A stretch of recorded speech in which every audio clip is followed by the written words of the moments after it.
What is going on, everybody?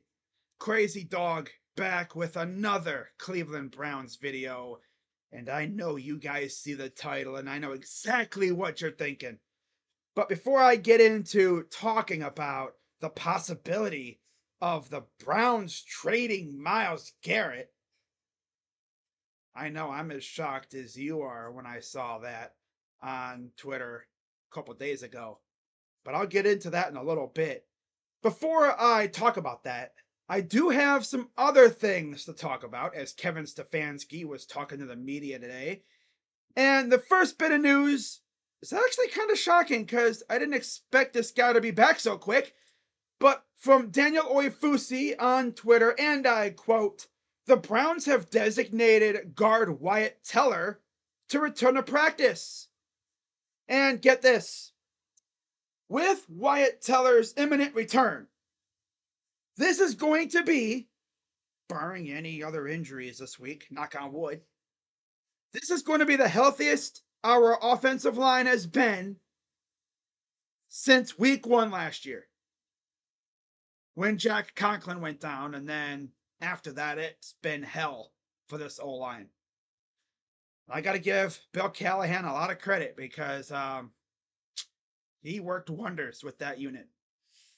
Of course, we're bringing Andy Dickerson, and look what we've been doing. Yes. You know what? With Wyatt coming back, this gives me an opportunity to really judge how good or how bad of an O-line coach Andy Dickerson is. Because if our O-line is fully healthy and they still suck, well then I wonder whose fault that is. Because Bill had this exact same unit the last couple years, and they were consistently a top tier O-line. So what do you know? We get rid of Bill, we bring in this joker, and if they still suck, then yeah, it's on Andy. But if they're actually good, then we know it's just because injuries. And I'll lay off the hate of Andy Dickerson for a little bit. That freaking Jonah Hill looking cosplayer, looking loser. Oh man, but yeah, it'll be nice to see Wyatt back out there. And all of a sudden, the Browns are going to have depth on the offensive line for the first time in a while. Because we're pretty much going to have almost a fully healthy unit. And then, of course, Kevin officially announced from Andrew Siciliano on Twitter, and I quote, Jameis Winston will start Sunday for the Browns per Kevin Stefanski. So there it is. I knew it was going to happen, especially with DTR hurting his finger. Now, from what I understand, DTR will not have surgery and it'll be more of pain tolerance for him. So I'm pretty sure DTR could be back soon. But we do have Bailey Zappi to back up Jameis now. Wow, who would have thought, right? Going into week 8, our quarterbacks are Jameis Winston and Bailey freaking Zappi. Oh, joy. All right. And then, possibly the most shocking news of the day from Mary Kay Cabot. And I quote, Browns Kevin Stefanski announces Ken Dorsey will call plays going forward. Okay. I'm sure you guys can come to a conclusion with this information, right? Some people might say, oh, does this mean Kevin is on the hot seat? I mean, it could. If anything, that might mean Ken's on the hot seat, giving him a chance to see what he can do. I don't know. Someone's on the hot seat, I feel like. I don't think it'll be Kevin. No, I don't think they do that to him now. Usually, the coordinators are the first ones to go. The coach gives the coordinator a chance to, light things up, right? Get things going. And if they can't, then heads start rolling. So we'll see what happens with that. And then, of course, we have to have a little bit of bad news, as also from Mary Kay Cabot, and I quote, Browns running back Nyheim Hines, who was trying to make it back from a torn ACL, suffered, I believe, in a boating incident, wasn't activated within his 21-day window, and will miss the remainder of the season. So essentially, he's the Jakeem Grant of our free agent class. Yeah. We signed him knowing that he was coming back from a major injury. And yeah.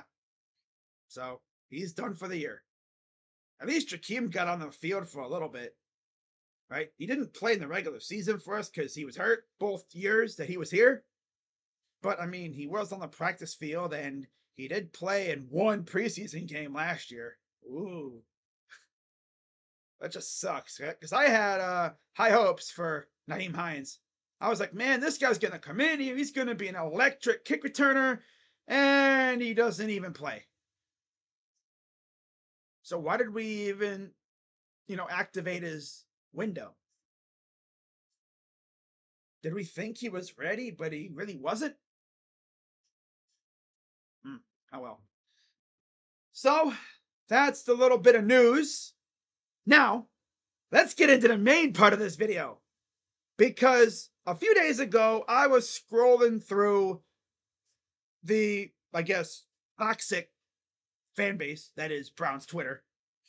Right? I mean, Brown's Twitter these days is Chernobyl level of toxic. Like, it's so bad that you have to wear a biohazard suit to scroll through Brown's Twitter. It's bad. And I don't see it getting any better this year. Pretty sure it's so toxic right now on Brown's Twitter. They could go on a 4-game winning streak and it'd still be toxic because then people would come out saying, oh, so now you want to win, huh? We've fully embraced tanking and now you want to win. So now you're just going to ruin our freaking draft position. Good job, Browns. Browns did again. That's what people are going to say. Because we all know that's what they would do, right? The Browns fan base finally embraces the fact that we suck. It's like, okay, we suck. Just get the number 1 pick. And then what do you know? 4-game winning streak. We all know what's going to happen. They're going to win games and people are going to be pissed. Because that's how it is. It's like, oh, so now you want to be good. You couldn't have been good earlier in the year, right? No, you suck ass for like half the season. And now you finally start winning when we've started the mock drafts. Oh, they would definitely do that. They would do it. And they're probably going to, too. I'm counting on it. They're going to win a couple games at the end of the year, and then everyone's going to be, so where was this at, a few weeks ago, huh? I mean, to be fair, if they weren't so booty cheeks, they would have beaten the Raiders. They would have beaten the Giants. They probably would have beaten the Eagles. And they probably would have beaten the Bungles. They just can't stop getting out of their own way. Every freaking week. They shoot themselves in the foot. At this point, they don't even have feet anymore. It's just a pile of blah. I mean, at this point, their feet look like Swiss cheese. Riddled with holes. Looking like SpongeBob. I don't even think they'd have feet anymore. It's just pieces of bone and flesh and meat and stuff. Ugh. There's nothing there. Oh my god, but so I was scrolling through Brown's Twitter a few days ago. And I saw this pop up from Bleacher Report Gridiron on Twitter, courtesy of Monday Morning Quarterback. Teams are fishing for Myles Garrett.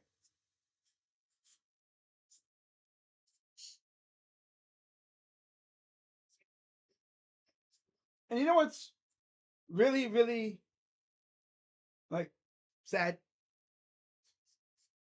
The Browns would definitely entertain trading him, too. They would seriously think about it. Because of the Browns, right? I have faith that Andrew Berry and company are gonna keep him around, right? I was scrolling through Twitter. I kid you not.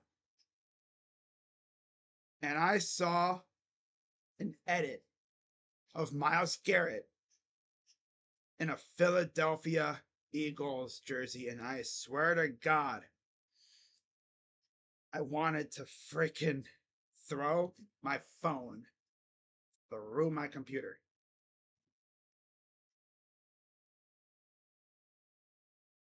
Like, this is what I hate about being ass. Especially when you have a lot of good players. Because these other fan bases, they think, oh yeah, the Browns are just gonna give us Myles Garrett without, like, us mortgaging the future, giving up everything, right? Like, do they realize Myles Garrett is literally a top 3 edge rusher, and that Andrew Berry is not a complete dum dum? Like, you're gonna have to give up a crap ton, a metric ton, literally, worth of picks and players to get him. He's a generational player. And he's also got a few years left on his deal. It's not like he's on an expiring contract. You'd have to give up a lot for him. And I know Andrew Berry's probably getting calls. He's probably gotten calls on a lot of our good players. Probably Denzel. God forbid, Nick Chubb. Imagine Nick Chubb just comes back, has this fan base feeling good. Oh, let's trade him. Man, football gods, do not let the Browns trade Myles or Nick or David Njoku or JOK or Denzel or Grant. Because I swear to God, if they trade those guys, Joel, of course, Wyatt, Jed, I would get him on the bus the moment I hear the rumor. Like, bye-bye, Jed. See ya. Give him a freaking bus ticket and send him off to freaking Timbuktu. Dude freaking sucks. I've never seen a player literally give up midway through a play.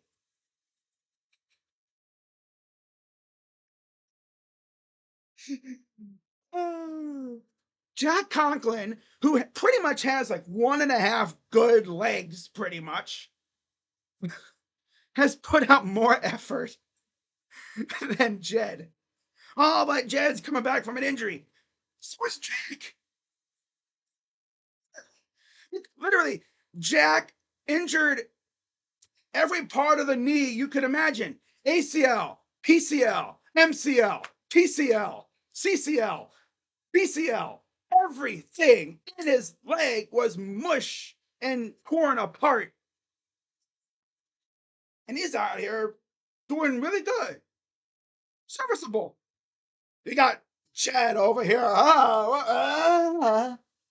Then he just stands there as freaking DTR just gets whipped, right? He's like,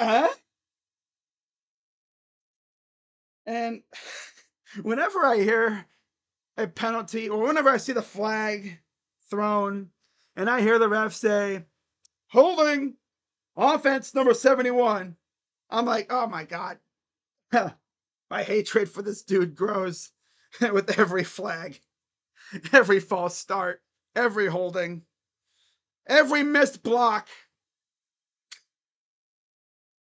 Why did we draft him over Tristan Wirfs?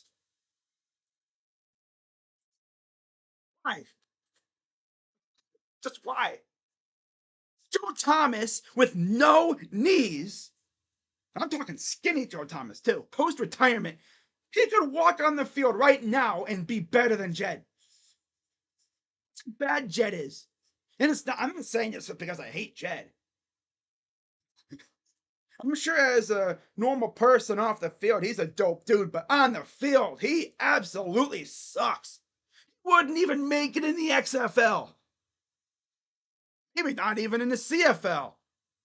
Or the Mexican Football League. Or the Asian Football League. I don't know. Would he even do good? Like, I don't even know what football league this dude would do good in. He sucks. Like, he's bad. He brings great shame to guys like Joe Thomas, who played that position before him for the Browns. Like, I've seen better from, who was it? Greg Robinson? Wasn't it Desmond Harrison? These guys were better than him. My God. When it comes to next year in the draft, get me a quarterback who's not eternally horny, please, and get me a left tackle who can actually block. That's all I ask, right? When actually, you don't even have to get it in the draft. You can get it in free agency too. Throw any amount of money you want at a good left tackle. Yeah. I'm pretty sure at this point they could go to Hopkins International Airport, politely ask one of the security members, "Hey, can we borrow this turnstile for a couple hours?" They would take the turnstile, they would just put it on the turf at left tackle, and it would probably do better than Jed. Probably have someone in a wheelchair block better than Jed.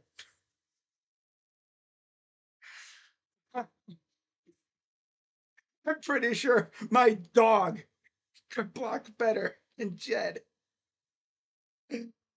So bad, dude.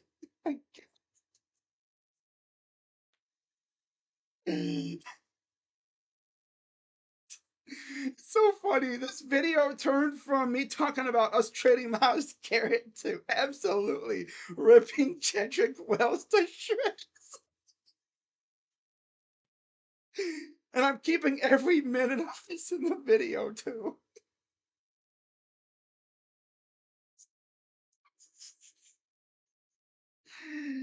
Oh, I'm sure you guys are watching this going, that's real hatred. Yeah, it is. Oh, crazy dog hating on a player. I could do better than him. Have me go out there. I could do better. Anybody could, honestly. I'm pretty sure someone with legit one leg. Yeah, someone with a prosthetic leg. Doesn't matter which leg. Honestly, if you really think about it, someone with no legs could probably block better than Jedrick Wills. In other words, he's not good. And we need to get a new left tackle for next year, if we're being serious. Okay. But yeah, when it comes to Myles Garrett possibly getting traded, I don't think it's going to happen. No. I highly doubt it. I'm sure Andrew Berry's going to get calls about him. Because, of course, every team is going to be calling because we suck and we have good players. But if Andrew Berry's got a little bit of brain in his head, because, he claims he's like, a very smart dude, which I know he is, he would not trade Myles Garrett. Unless Myles requests a trade. Then you kind of have to honor his request. So let's just hope that Myles doesn't request a trade. And, because I don't think he will. I think he wants to be here for his entire career. I mean, the dude went through 0-16. This is nothing. Yeah, he went through 1-31. No, he went through the second part. He went through 0-16. Yeah, he suffered with us through that. So I think he's gonna stick around. Okay, but let me know what you guys think. And we are less than 2 weeks away from the NFL trade deadline. God, this video went for almost 20 minutes, and I swear I spent 10 of it freaking ripping Jedrick Wills to bits. That's how much I do not like that guy. He sucks. He might be one of the worst players I've seen play on the Browns offensive line. And I watched Austin Pazter and some of these other guys play.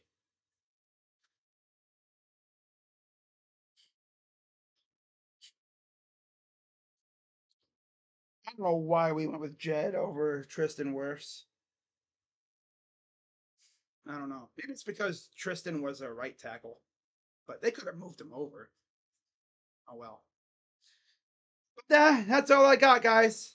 Be sure to give a thumbs up, like, subscribe, hit the bell. I'll be live tonight for Cavs and Raptors. Cavs basketball is back, so at least we have the Cavs to distract us from the clown show that is the Browns.